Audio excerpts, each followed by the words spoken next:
Sa natapos na Module 14, nabigyan diin ang kaganapan ng pagiging tao at pagkabukod-bukod tangi sa pamamagitan ng pagiging ganap na babae at lalaki. Dito mo rin natutuhan ang mga mahalagang gampanin ng tao sa kanyang halaga bilang tao. Ang pagganap sa mga inaasahang tungkulin ay hudyat na ikaw ay nasa hustong kamalayan at sumasakilos ayon sa iyong kalikasan. Module 15, Isyung moral tungkol sa kawalan ng paggalang sa katotohanan.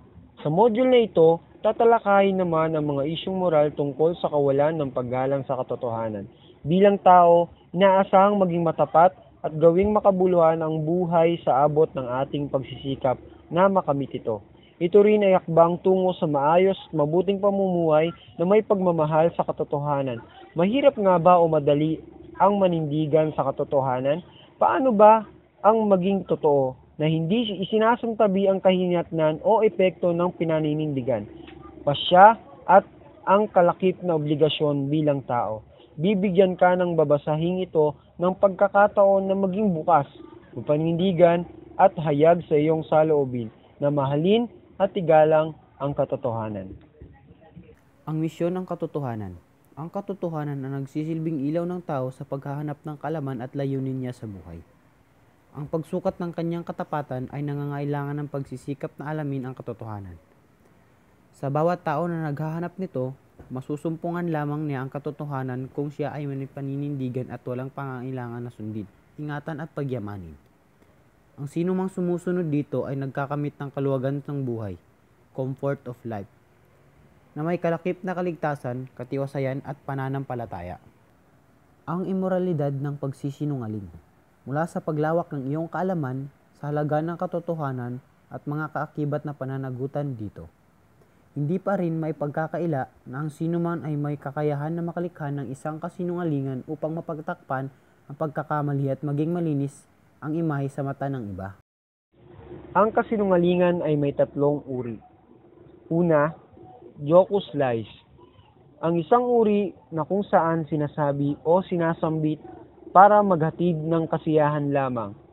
Pinapahayag ito upang magbigay aliw, ngunit hindi sadyang pagsisinungaling. Halimbawa, pagkukwento ng isang nanay tungkol sa Santa Claus na nagbibigay ng regalo sa isang bata dahil sa pagiging masunurin at mabait nito. Gayun din, ang isang guro na magbibigay sa kanyang klase ng dagdag na puntos mula sa ipinakita nitong katahimikan, ngunit hindi naman niya ito tutuparin. Ikalawa, officious lie. Tawag sa isang nagpapahayag upang may pagtanggol ang kanyang sarili o di kaya ay paglikha ng isang usaping kahiyaya upang dito may baling. Ito ay isang tunay na kasinungalingan, kahit na gaano pa ang ibinigay nitong mabigat na dahilan.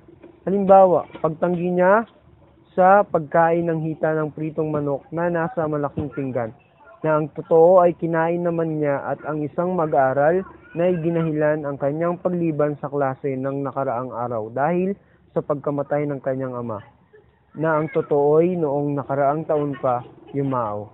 O kaya ay isang empleyado na may dalawang magkasabay na commitment o napangakuang trabaho sa magkaibang lugar.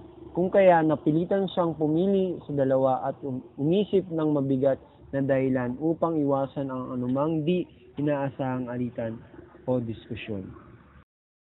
Ikatlo, pernicious lie ay nagaganap kapag ito ay sumisira ng reputasyon ng isang tao na pumapabor sa interes o kapakanan ng iba. Halimbawa, pagkakalat ng maling bintang kay Pedro ng pagnanakaw niya sa wallet ng kanyang kaklase na hindi naman siya ang kumuha nito, na kung saan siya ay kinuhaan din. Gayun din ang pag-iinala kay Lynn na isa siyang call girl dahil sa inggit sa kanyang karisma at sa maraming humahanga kalalakihan sa ganda niya. Mental reservation ay ang maingat na paggamit ng mga salita sa pagpapaliwanag na kung saan ay walang ibinibigay na tiyak na impormasyon na nakikinig kung may katotohanan nga ito. Natural secrets ay mga sikreto na nakaugat mula sa likas batas moral. Ang mga katotohanan na nakasulat dito ay magdudulot sa tao ng matinding hinagpis at sakit sa isa't isa.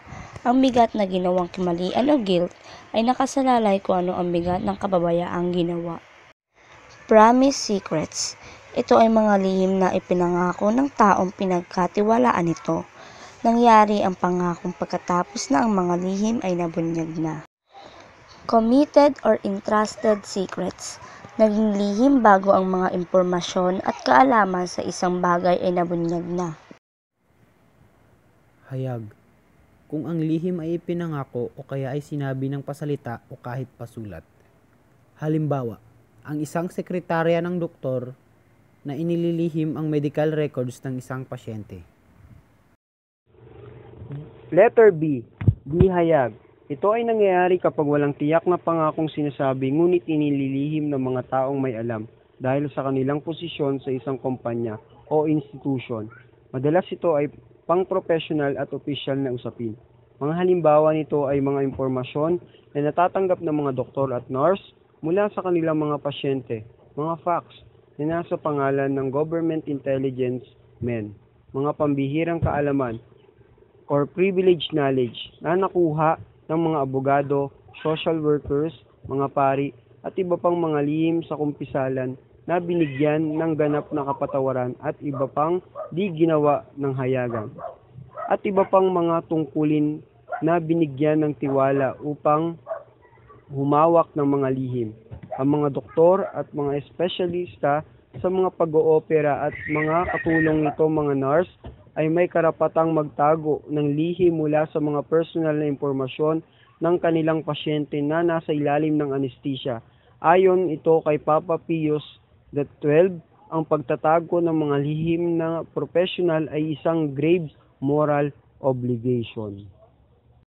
Plagiarism. Ang plagiarism ay isang paglabag sa intellectual honesty, Artikulo A et al. 2003. Ito ay issue na may kaugnayan sa pananagutan sa pagpapahayag ng katotohanan at katapatan sa mga datos, mga idea, mga pangungusap, buod at balangkas ng isang akda, programa, himig at iba pa.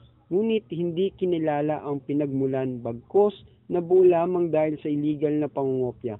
Ito ay may tuturing na pagnanakaw at pagsisinungaling dahil inangkin ang hindi iyo.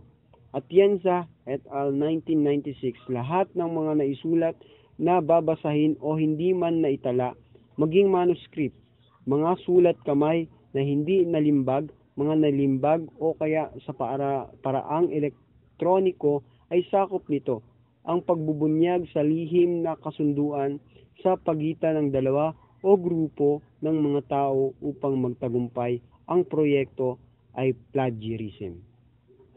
Intellectual piracy, ang paglabag sa karapatang ari, copyright infringement ay naipakikita sa paggamit ng walang pahintulot sa mga orihinal na gawa ng isang taong pinoprotektahan ng law on copyright. Ang whistleblowing ay isang akto o hayagang kilos ng pagkasiwalat mula sa tao sa nakaliniwan ay empleyado ng gobyerno o pribadong organisasyon, korporasyon. Whistleblower naman ang tawag sa taong naging daan ng pagbubunyad o pagsiwalat ng mga maling asal, hayagang pasinungaling, mga immoral o legal na gawain na naganap sa loob ng isang samahan o organisasyon. Nangyari ito mula sa hindi patas o pantay na pamamalakad, korupsyon at iba pang illegal na gawaing sumalungat sa batas.